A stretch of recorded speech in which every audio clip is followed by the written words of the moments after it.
Let's bow our heads for a moment.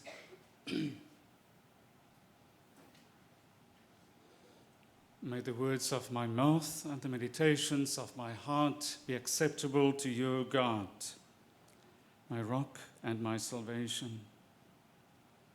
My prayer is that you may speak to us, either through me or in spite of me, but speak to us, O God, and help us to hear what the Spirit has to say to us. Amen. The text for this afternoon that I would like to focus on is from the Gospel of Mark, Mark chapter 14, and these words that we find in verses 32 to 34. They came to an area called Gethsemane. Jesus told his disciples, "Sit here while I pray." He took Peter, James, and John with him. He plunged into a sinkhole of dreadful agony. He told them, "I feel bad enough right now to die. Stay here and keep vigil with me." And I would like to talk to you about the words, "Stay with me." Stay with me. Today is known as Palm Sunday, and throughout the church, people wave palms. It is a time of commemorating the triumphal entry of Jesus into Jerusalem. It's usually a day filled with hosannas, a glad day. But it's also known as Passion Sunday. Not only Hosanna Sunday, but Passion Sunday. And as the people of old, maybe we came here this afternoon to hear about Jesus riding on a donkey, and we waving our palms, singing our hosannas. But this is also Passion Week. And if we replace ourselves 2,000 years ago, it was quite an earth-shattering week. Sunday, we see the celebration and praise of the people, throwing their garments, waving their palms. They fall in front of him like confetti. That was Sunday. But Monday, the fragrance of love will mingle with the coming death of Jesus. And everyone in the house will be shaken. Tuesday, the invitation to die before we die will become the epicenter of our faith. And on Wednesday, Judas' betrayal will reveal the fault line in all of us. On Thursday, we will tremble at the intimacy of touching and washing another's feet and having them touch and wash ours. And on Friday, the earth will quake as the cross of our Creator is plunged into the heart of the earth. The silence of Saturday will cause the gates of hell to shudder and burst open on Sunday.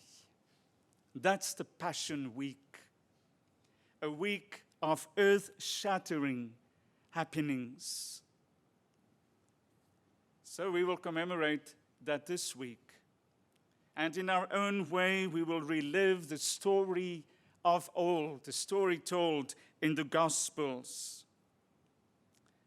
And it is helpful to think and meditate on those days, that last week of his life.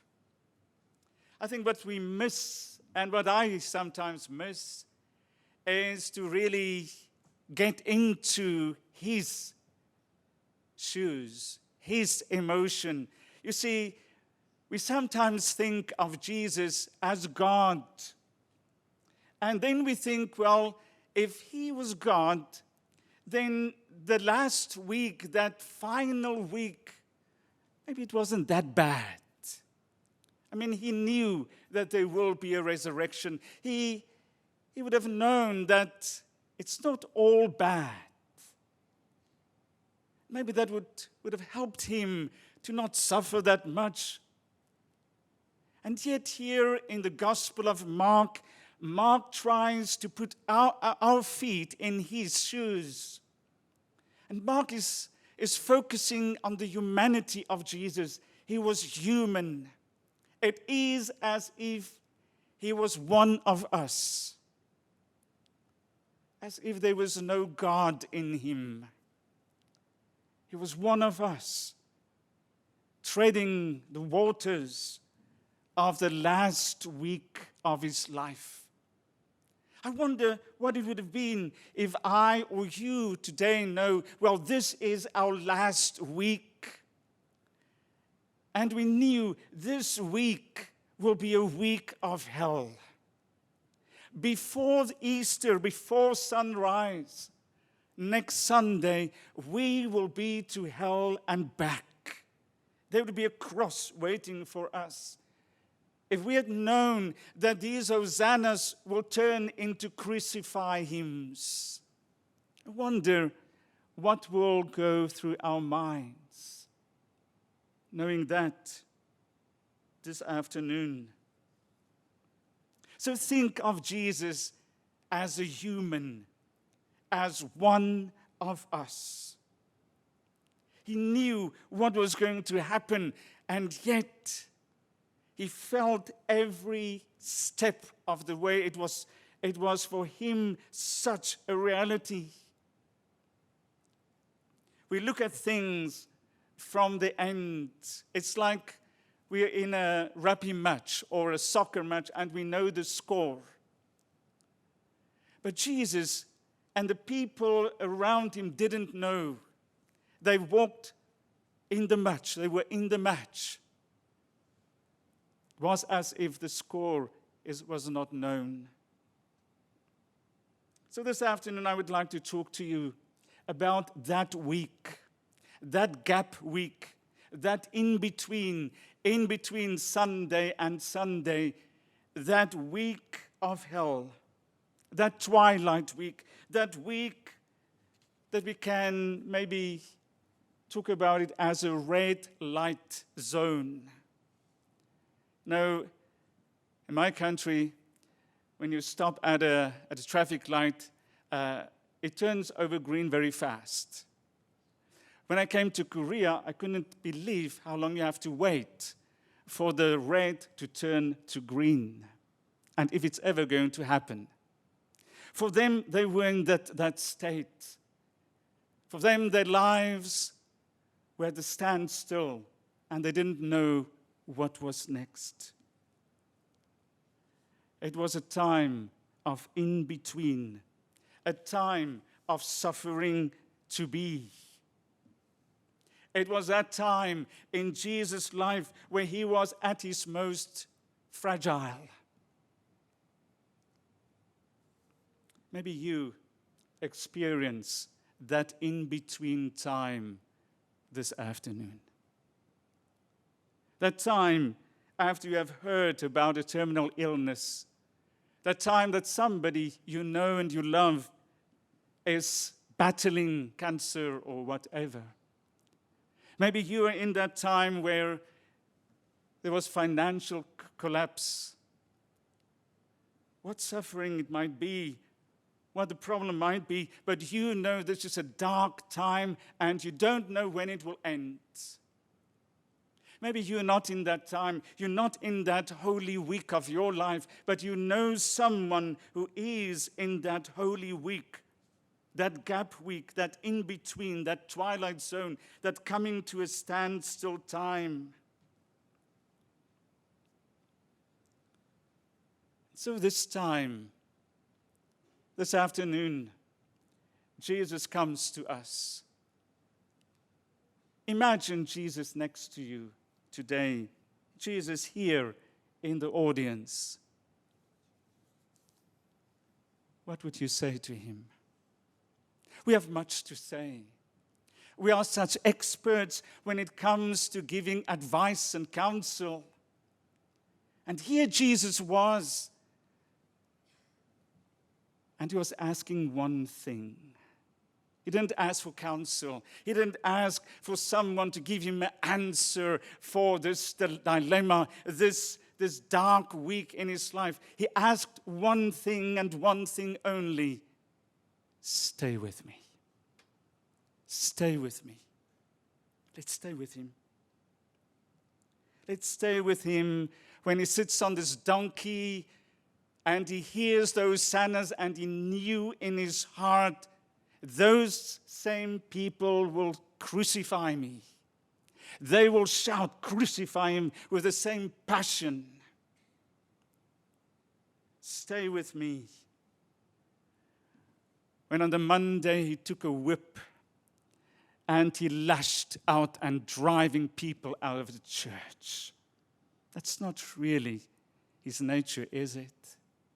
When we're in our Holy Weeks, well, there's lots of things that we do that's not really in our nature. Stay with him when he gets angry. Stay with him when he cursed the tree. Stay with him when he weeps. Stay with me when I hear those hosannas, because they will crucify him. Stay with me when I weep over Jerusalem. I know you don't like tears.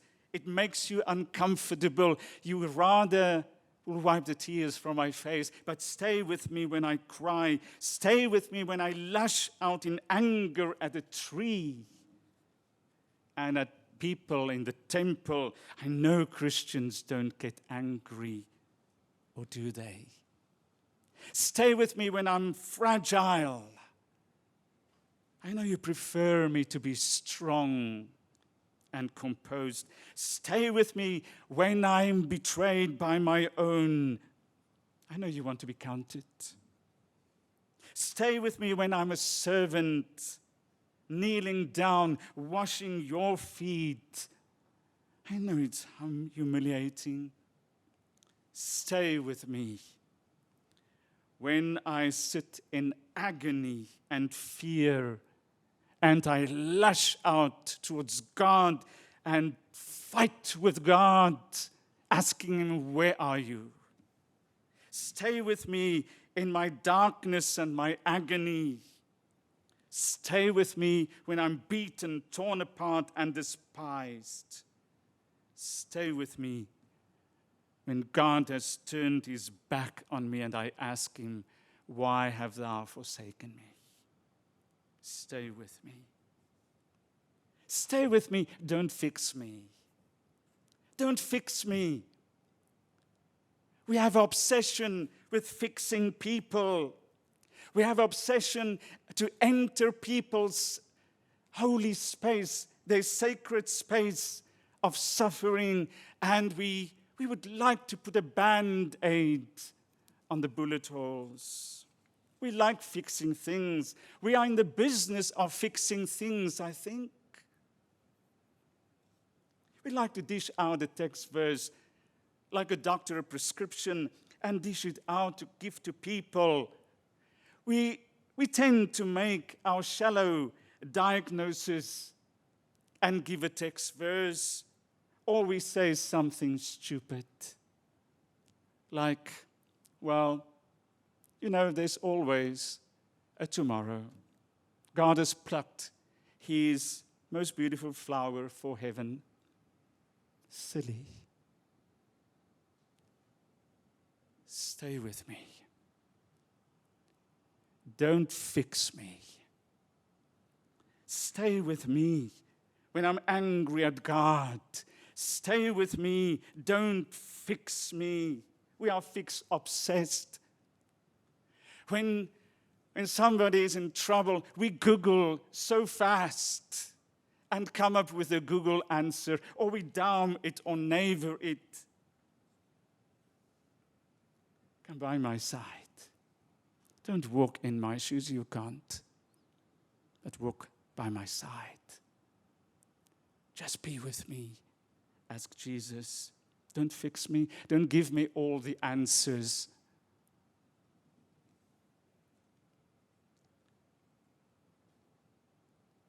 A few years ago, we had this wonderful opportunity. I was called out for one of our South African people here. His name was Peter Venter. Some of you might remember him. Peter had cancer. And he had this agony of cancer for 2 more years.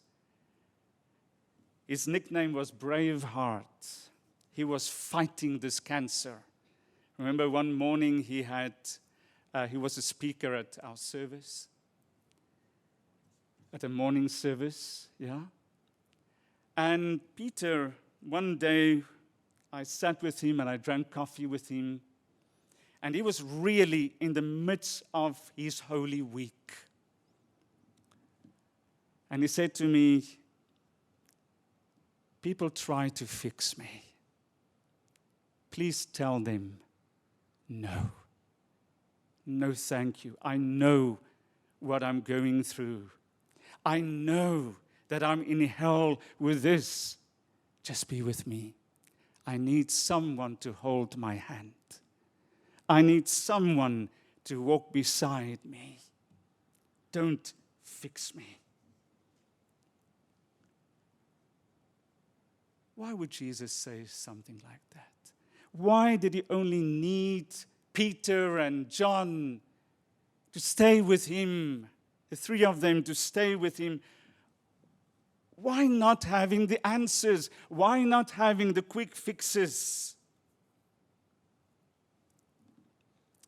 He went through hell. He went through the cross. And yes, he went through Easter. Do you know why? Because Jesus knew that you and I live in a broken world where quick fixes don't work. Jesus knew, and today he knows that you and I are in a place in our lives, maybe not today, but sometimes we will be, and maybe you know somebody who is in that time of his or her life, and he wants to tell you this. Because I went through this, because I went through the hell of all of this, I can walk beside you. I can stay with you. I can stay with you through the hosannas. I can stay with you because I know you're fragile. I can stay with you if you curse that tree. I can stay with you if you take that whip. I can stay with you if you, like Habakkuk, and you're lashing out to God. God is not fragile. You can take it. I can stay with you when you're alone. I will stay with you when there's a cross waiting for you. I can stay with you even in hell, your hell. That's the story of Easter. While I'm staying with you, because I was there firsthand, I can whisper in your ear, Easter is coming. Easter is coming. You see, the one thing that we fear when we in that suffering and in that Holy Week, in our Holy Week, we don't know where's God, we don't know what to do, the answers don't work, quick fixes don't work at all. The one thing that keeps us going is to know there will be a tomorrow. Is to know Easter is coming. I want you to say that to yourself, maybe loudly. Easter is coming. Can you say that? Easter is coming. Between now and Easter, there's a cross. We don't know how long it will be. But can you stay with your brother like Jesus? Be Jesus for your brother and be a brother for your Jesus. And this afternoon, it's a story of Easter. He's staying with me through my hosannas, through the crucify hymns, the agonies, the dreadful moments, the aloneness, the cross, the death. because he whispers in my ear, Easter is coming. My question this afternoon to you, brothers and sisters, do you know him? Do you know Jesus? If you don't, how will you hear his whispers? When we come to the table this afternoon to take the bread and the wine, the bread, my body is broken for you. The wine, my blood is spilled for you. When we take that in, open your heart and say, Jesus, come into my life. Maybe for the first time, maybe just a renewal to say, Lord, I hear all these quick fixes, but I want to hear your whisper. That will take me to Easter. Easter is coming.